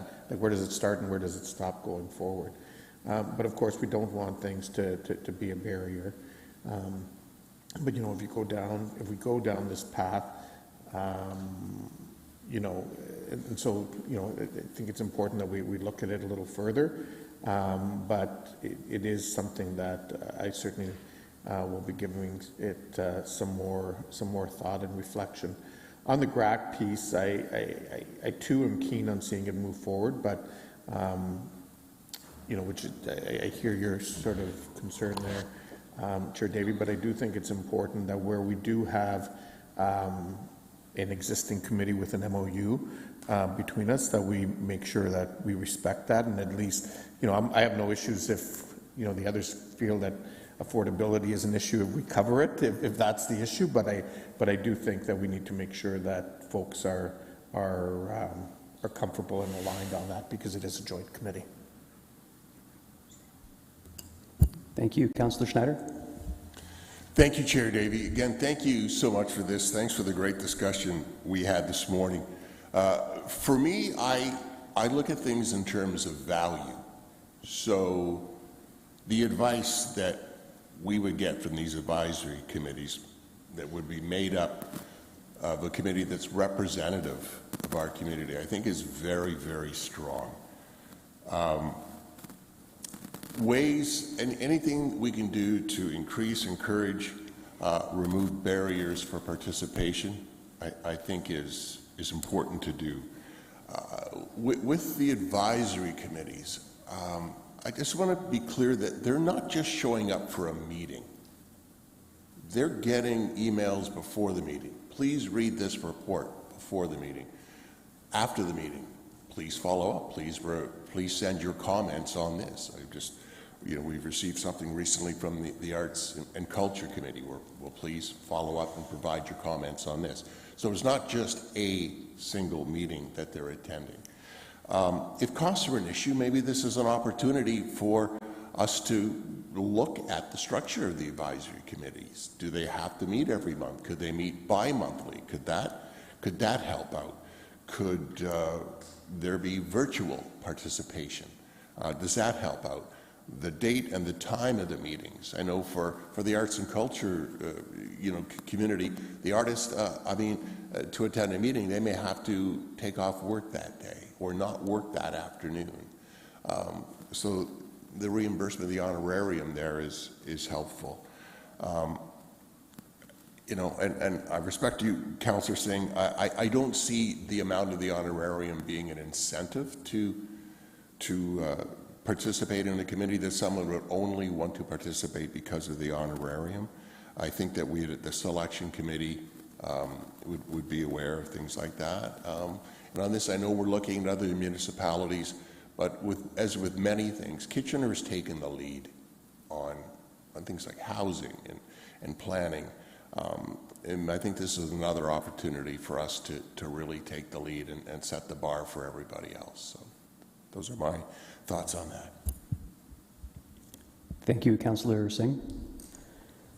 Yeah, thank you, Mr. Chair, and I appreciate the comments made by Councillor Schneider, and it's always healthy whenever we have small disagreements, because it's just awkward when we agree on everything, right? So, no, I think we're of equal mind, really. The way I see it is we're really standing as a community on the shoulders of citizens in the past who have dedicated through volunteerism, you know, that have given back based on, you know, their feedbacks, their involvement, their significant hours of, you know, participation in advisory committees that have directed past councils to make the right decisions. It's a good system. It's a system that's been working really well. And where I had a concern, and just further to Councillor Schneider, is if you don't see the value of providing an honorarium to those members, as you've, you know, articulated really well, Councillor Schneider, that probably go above and beyond of the time that's required to educate themselves in the depth of material that's required on the various committees, and then on top of it, the engagement with staff, and then special committees, and then of course the meetings themselves. If they're not deserving of an honorarium, then I think the additional special public groups, I think we should still consider the fact that we can seek the right type of input and involvement of our citizens, because again, we don't see a necessary barrier from the advisory committees. It's it's all or nothing, really, the way I see it. I have no really issue with the first 5. I see those groups as real identifiable barriers, and that's why we need to help. But with the rest, any able-bodied, again, if there's no requirement or recommendation for an advisory committee, I don't think there should be one for the special advisory groups as well. And that's really the issue I had, and that's why, Chair Davey, I would hope for that item, the number 7, I think, my screen went dark, to be voted on separately. So, sir, that would be like I think trying to understand, so the third clause of the recommendation? Yes. Separately? Yes, okay. Yes. Sorry, my computer died on me. Yes, thank you. Okay, thank you. Yeah, so I've thought a lot about this one, and I think, like, first off, I'd like to say, like, I would say that I would like to see, although there are some committees that have pretty great diversity, there's some that don't. But by the same token, we compensate for that somewhat by having an entire, we only have, how many, like 7 or 8 advisory committees, something like that. We have an entire advisory committee dedicated to covering that off, our EDI committee, and they're paid the most, frankly, at this point. We have an entire committee dedicated to people with disabilities, our GRAC group, and I'm hoping to get them compensated as quickly as possible. So that compensates for that as part of it. I think, like, the issue here, I think, is, number one, I don't like the idea at all of compensating people for community engagement or policy review in general. I think that's a needless cost creep, to be honest. And I put everything in playground, so whenever I'm trying to justify or rationalize things, I put everything in playground. How much does it cost to build a playground? It's only $25,000 extra here, but that means every 4 or 5 years we could have built another playground. Are we going to get that amount of value from giving people $100 a meeting that would have come up, like, let's be honest, frankly, anyway? I think the people that come to these committees, they're there because they care about it, and certainly there's a few that are there because they want something on their resume, but the reality is I don't think this is going to increase the value of the input that we receive back, when that money could be better spent elsewhere. So to Councillor Singh's, on GRAC, I hope it was clear, but I hope in approving this, I'm not sure how to break it out. Maybe we'll break it out in time for council. But again, I want to give the GRAC folks an honorarium, and that they're not getting now, and I want to give it to them as quickly as possible. But the whole idea of submitting receipts and going back and forth is just going to create, I think, in my mind, a staffing issue. We've dealt with that on council before. Just give them the money and let them be done with it, and that saves us money on our side as well. So that's what I'm hoping for that to come back. By the same token, I will also support Councillor Singh in removing the third clause. So we'll vote on the third clause separately, and that is simply removing the discussion about reimbursing people or giving an honorarium to people for participation in public engagement. So with that, it's been moved by Mayor Verbanovich. Sorry. Oh, there's an additional clause. That's right. The terms of reference for property standards and committee of Jefferson have already been approved, and there is an honorarium outlined in those terms of reference. So based on the recommendation, there will be an additional clause required, just to note that the terms of reference do need to be updated based on the approval. Okay, gotcha. Okay. So we will, since that's integrated, so what we'll do is we'll vote on the first two clauses and the one on the screen. So the first two clauses is approving the honorarium, well, you can read them there, but approving the honorarium for the quasi-judicial committee and having staff look at implementing GRAC, hopefully as quickly as possible, okay? And this one in front of us. And then after that, we'll vote on the wider possible reimbursement policy, okay? Everyone clear on that? Councillor O'Dooney. I need you to repeat that, please. Yeah, slowly. no problem. So the first thing we're going to be voting on basically is approving the quasi-judicial committees and I guess reaffirming our EDI, which is going to be at $150 per meeting, and also asking staff to look into GRAC, or people with disabilities that advises us that their committee. And that's all we're voting on first. And the second vote will be, well, let's just vote on that now, and I'll explain the second one after, okay? So I'm not seeing a recorded vote. So those in favor? And that carries unanimously. Now we're going to be voting on having staff research be directed to consider the issue of honorarium and reimbursement as it relates to public participation and engagement. So that's for everything else that's outside of those committees. Mayor Vermanovich, question? Thank you, because Councillor Singh, in voting for it separately, I understand the concern around honorarium, but on reimbursement of expenses, potentially, are you suggesting that you don't want that looked at either? I know that'll be an issue for Councillor Davey, who feels that staff time is really unnecessary, but we can maybe get a clarity from staff, really how onerous it is with the submitting of receipts and reimbursement of costs. Mr. Chapman? Sorry. Go ahead. So through the chair, I think that the intention of a third clause is to look at that issue and report back to council more comprehensively. I think the only issue for council today is to say, do you want to do no further work on that? Or are you interested in looking at the issue of reimbursement, even if not honorarium? And that would relate to things like childcare and transit passes for people that choose to attend public engagement activities with the city. And so I would just make sure that you're clear on whether you're excluding both, or you still want to take a look at the reimbursement question. And sorry, can I just ask high level then? Like, this isn't new for staff. Staff has an idea of how much it costs for people to submit receipts and check up on it and issue.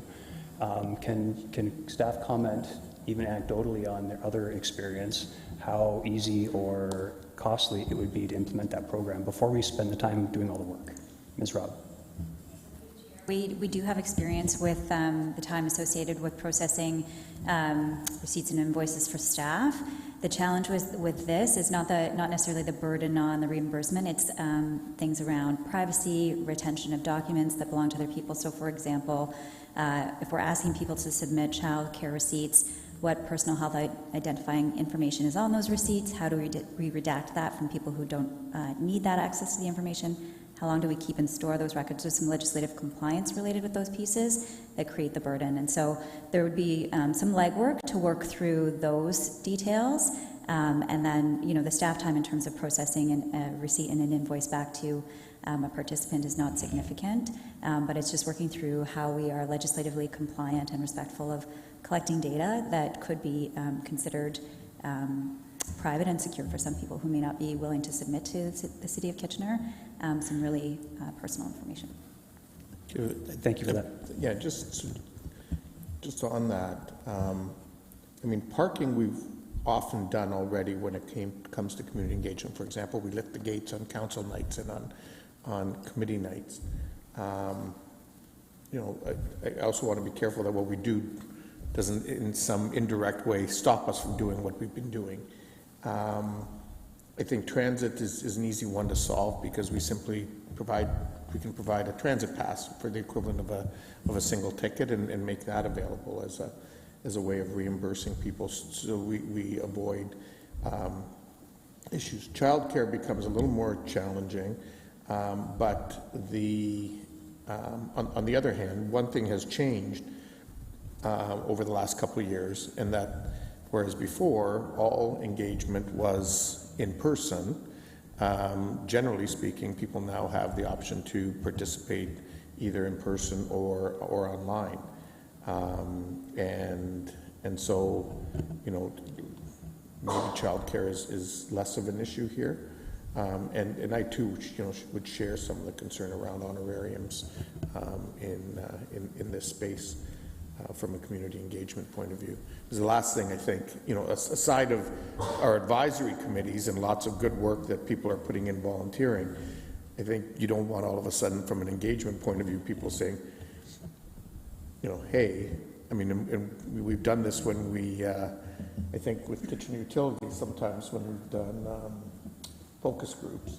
I know we've given people some sort of honorarium, and it's pretty common in that industry when we do a focus group.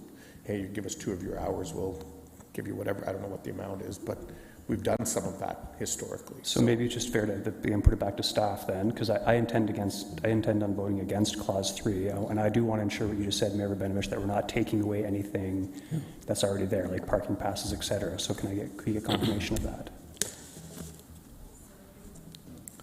Ms. Rupp. So through the chair, that is the intention. We would not be taking away anything we're already doing. So to add to those examples Barry, the mayor has just given, we also do have some areas that are very creative in terms of providing childcare at public engagement where there is expected to be significant community output. They'll bring, I know our CSD staff have brought in staff to provide childcare in an engagement session. So staff are very creative to reduce barriers as much as possible and would not take council direction to stop any of those activities. So could we not just summarize this for Clause 3 for it to be just for childcare when necessary? Again, anyone that's really going to, if someone's doing remotely, they're not going to be submitting for a childcare cost, and for transit and parking. And that way it's really a continuation of something we're doing already. My really concern was to give direction from council to go ahead with looking at, you know, additional. I think you need to see complicating it. They just said yes, so why would we add it now and change it?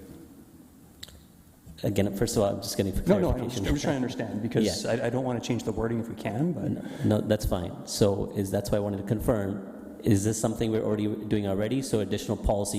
What I heard from Ms. Robb was that part of the review was what they would look at, and I think it's a simple fix, and I agree with you if it's something we're doing already. Okay, I got Ms. Robb to speak, and then Mr. Chapman. Through the chair, the intention of Clause 3 would be to expand upon anything that we are currently doing, and to bring back and report to council and get direction on whether that is required or desired. Okay, if it's an expansion of something beyond what we're doing, again, I go back to my earlier comments, and that's why I wanted to take out and vote against it. Very good. And Mr. Chapman? Through the chair, not to belabor it, but I think for context, part of the reason this was included is because there was a sense that some councillors might want to push a lot harder than staff were, and to give you comfort that this could be addressed through that review. If council is essentially saying that honorarium should not be considered right now, we can take that feedback and direction today. I think at the end of the day, through the community engagement policy review, to the point that Councillor Schneider has made, barriers to participation will be assessed. That's the whole point of the review. Clearly, if honorariums are not part of that, that's fine, but we will be looking to say what prevents people from engaging with the city and what strategies can we implement to include them further. And so that work would be happening as a part of the review anyways. So I think you can strike this clause today. We will take your point about honorarium not being of interest to council, and we'll continue the work to assess what keeps people from engaging and strategies that we can recommend to council to increase participation. That's helpful. Thank you. Mayor Rabinovich. I think that's what I heard my original motion to be, that clause was struck. Well, technically, Councillor Singh struck it, so we're going to vote on it separately. Okay. Councillor Stretch. I just wanted to say that childcare is still needed when you're attending online meetings. So I didn't want to miss that and say, oh, just because you're at home, you can look after kids. No, you need childcare when you're attending online meetings at home still. Yes, Councillor Ioannidis, we're getting extra comments here. Just to add more salt to that injury, they may even want to come in and be away from themselves. Okay. And Councillor, guys, I don't want to go around again. Councillor Schneider.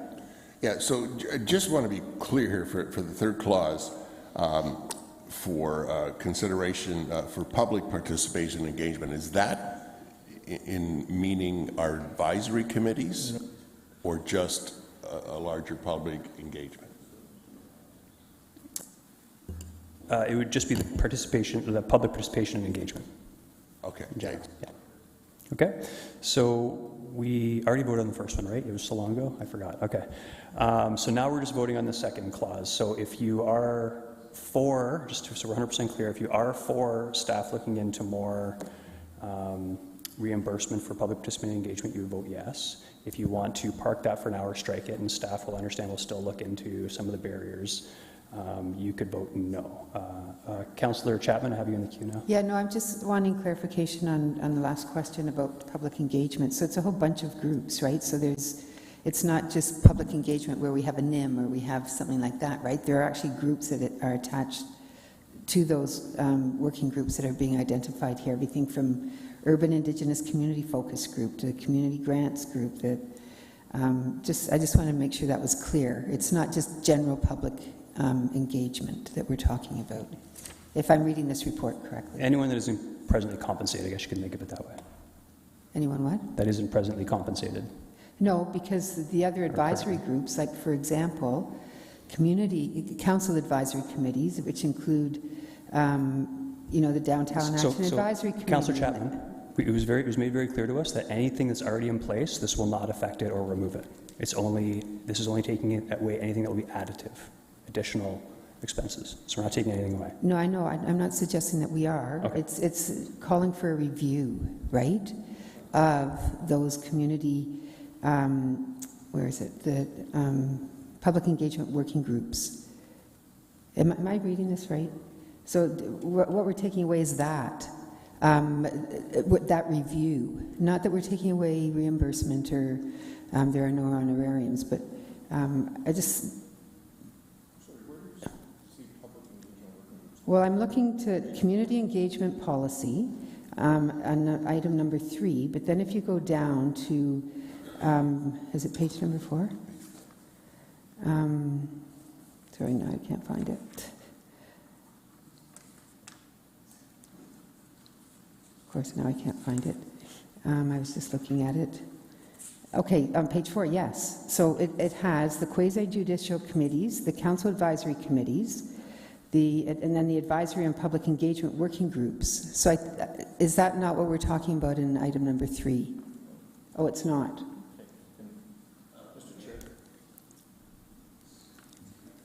Okay, so and correct me if I'm wrong, Mr. Chair, but we have voted already for the first paragraph in the recommendation, which was that council approve the honorarium and reimbursement policy for advisory and quasi-judicial committees of council as outlined in attachment A to take effect in January 2024. We voted for the second clause, which was in relation to develop a separate honorarium and reimbursement policy and standard operating procedure for GRAC, with the comments that have been fed in around trying to make it happen sooner rather than later. I'm not clear if we've done the additional clause yet, Mr. Chair. We have? We have not. That's what we're voting on now. No, the additional clause, clause 4, the one on the screen. Oh, sorry, yeah, that was already approved as well. That's One on the been screen's been done. So approved. those 3 have been, so the only one that we're voting on yet is that as part of the upcoming community engagement policy review, staff be directed to consider the issue of honorarium and reimbursement as it relates to public participation and engagement. And I think, there is some wording that I think we need to try to manage through this. So can I actually suggest that what might be most helpful here, that perhaps if staff is willing to, that we actually just simply refer this back to council and not deal with this clause today, and that they write new wording to reflect the comments that they've heard around the council chamber? Because the last thing I want to do is vote on a motion that people aren't clear on today, and so that we can get that clarity when we have it come back in 2 weeks. So that would be my suggestion. Okay, thank you. Councillor Singh? Look, I'm always for conciliatory efforts to find a middle ground, but in this one it's pretty clear, so I don't know where there could be confusion. I think Mr. Robb has said we are not taking away anything that we're doing already. The policy was really to look at additional considerations of our honorariums or other reimbursements that we're not doing right now. And comments have been made that we're not considering that for our advisory committee, and that's why I wanted this item taken out, that in fairness, it should be the same for any other advisory group. So I think we can take the vote. And also, Mr. Chapman, keyed in and specifying. It's not to say that work won't still progress to look at seeing if there are other barriers, and if barriers are identified, staff will raise those to council in future reports. Thank you. And the clerk has a comment or a question. Through the chair, I would kindly take the suggestion from staff about striking the clause. If you vote on this clause today, it could bring up a question about procedure and a motion to reconsider. So if staff is going to go ahead and proceed to do the work and they've committed to that, I would just suggest to strike the clause today. We agree to remove it and staff will come back at a later date. Yeah, that's a fair point. So, Councillor Singh, that would require and then the motion, the clerks will figure this out, but then the motion would have been what Mayor Rabinovich originally put forward, striking that clause. Sorry, Councillor Singh, you're okay with that? Okay. Then guess what? We're done. All right. That was easy. All right. Yes. Yeah, it's done. So there is an... That was the longest conversation about striking a clause ever had. There is an information item. I'm not seeing anyone queuing in to speak to that. So we are done, so I will call for a mover to adjourn this meeting. Moved by Councillor Deneau. Those in favor? Opposed? That's carried. What do we have next for timing?